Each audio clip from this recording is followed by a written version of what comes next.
शिव पार्वती के विवाह की तैयारी।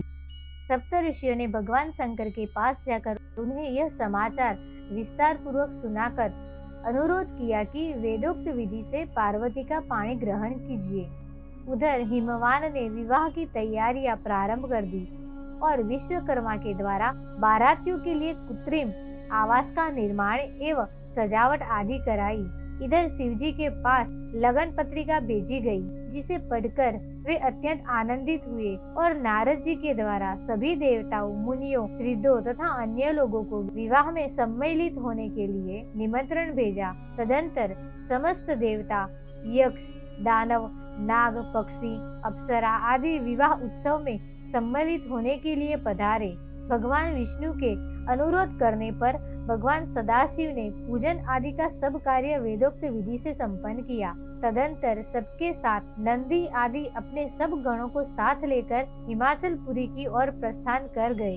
शिव बारात का वर्णन। भगवान शिव की बारात विलक्षण थी। बारात में वाहनों पर विराजित खूब सजे धजे बाजे गाजे के साथ पताकाएं फहराते हुए वसु आदि गंधर्व, मणिग्रीवादी यक्ष, देवराज इंद्र, भृगु आदि मुनीश्वर, ब्रह्मा तथा भगवान विष्णु सबकी टोलियां अलग अलग चल रही थीं। इनमें से प्रत्येक दल के स्वामी को देखकर मैना पूछती थी कि क्या यही शिव है? नारद जी कहते, ये तो शिव के सेवक है। मैना यह सुनकर बड़ी प्रसन्न होती और मन में सोचती कि जब उनके सेवक ही इतने सुंदर है तो इनके स्वामी शिव तो पता नहीं कितने सुंदर होंगे। इस क्रम में भगवान रुद्रदेव की परम अद्भुत सेना भी वहां आ पहुंची, जो भूत प्रेत आदि से संयुक्त तथा नाना गणों से संपन्न थी। इनमें कितने के मुंह टेढ़े थे तो कोई अत्यंत कुरूप दिखाई देते थे, कोई बड़े विकराल थे, कोई लंगड़े थे तो कोई अंधे। गणों में से कितनों के तो मुंह नहीं थे तो बहुतों के बहुतरे मुख थे। इस तरह सभी गण नाना प्रकार की वेशभूषा धारण किए थे। उन असंख्य भूत प्रेत आदि गणों को देखकर मैना तत्काल भय से व्याकुल हो गई। उन्हीं के बीच में भगवान शंकर भी थे। वे वृषभ पर सवार थे। उनके 5 मुख थे, प्रत्येक मुख में 3-3 नेत्र थे और सारे अंग में विभूति लगी हुई थी।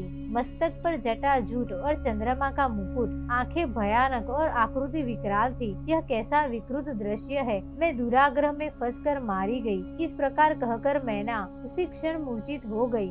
थोड़ी देर में चेत होने पर वे क्षुब्ध होकर अत्यंत विलाप एवं तिरस्कार करने लगी। उसी समय भगवान विष्णु भी वहां पधारे और उन्होंने अनेक प्रकार से मैना को समझाते हुए शिव के महत्व का वर्णन किया। मैना ने शिव के महत्व को स्वीकार करते हुए श्री हरि से कहा, यदि भगवान शिव सुंदर शरीर धारण कर ले तो मैं उन्हें अपनी पुत्री दे सकती हूँ। ब्रह्मा जी ने नारद जी से कहा कि उसी समय तुमने भगवान विष्णु की प्रेरणा से भगवान शंकर के पास जाकर उन्हें स्त्रोतों द्वारा प्रसन्न किया। तुम्हारी बात सुनकर शंभु ने प्रसन्नता पूर्वक अद्भुत उत्तम एवं दिव्य रूप धारण कर लिया।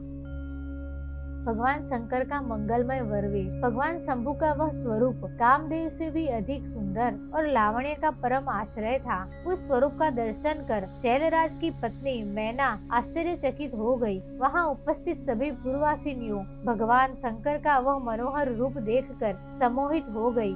हिमाचल की पत्नी मैना भी शंभु की आरती उतारने के लिए हाथ में दीपकों से सजी हुई थाली लेकर सभी ऋषि पत्नियों तथा अन्य स्त्रियों के साथ आदर पूर्वक द्वार पर आई। विवाह का सब कार्य विधि विधान से संपन्न हुआ। एक ब्राह्मण पत्नी द्वारा पार्वती को पतिव्रत धर्म का उपदेश। सप्तऋषियों के आग्रह करने पर मैना पार्वती को विदा करने के लिए उद्यत हुई। उन्होंने विधि पूर्वक वैदिक एवं लौकिक कुलाचार का पालन करते हुए राजोचित श्रृंगार कर पार्वती को विभूषित किया। तत्पश्चात मैना के मनोभाव को जानकर एक सती साध्वी ब्राह्मण पत्नी ने गिरिजा को उत्तम पातिव्रत की शिक्षा प्रदान की। ब्राह्मण पत्नी बोली, गिरिराज किशोरी, संसार में पतिव्रता नारी ही धन्य है। पतिव्रता सब लोगों को पवित्र करने वाली और समस्त पाप राशियों को नष्ट करने वाली है। श्रुतियाँ और स्मृतियों में पतिव्रत धर्म को महान बताया गया है। इसको जैसा श्रेष्ठ बताया जाता है वैसा दूसरा धर्म नहीं है। पातिव्रत धर्म की शिक्षा यहाँ विस्तार से दी गई है। इसके अनंतर भगवती शिवा की विदाई का मार्मिक वर्णन हुआ है। शिवा ने समस्त गुरुजनों को माता पिता को, पुरोहित और ब्राह्मणों को, भौजाइयों और दूसरी स्त्रियों को प्रणाम करके यात्रा प्रारंभ की। सबने शिवा को आशीर्वाद प्रदान किया। ब्रह्मा जी कहते हैं, तात, इस प्रकार मैंने परम मंगलमय शिव विवाह का वर्णन किया। यह शोक नाशक, आनंददायक तथा धन और आयु की वृद्धि करने वाला है। इस प्रकार रुद्र संहिता का पार्वती खंड पूर्ण हुआ।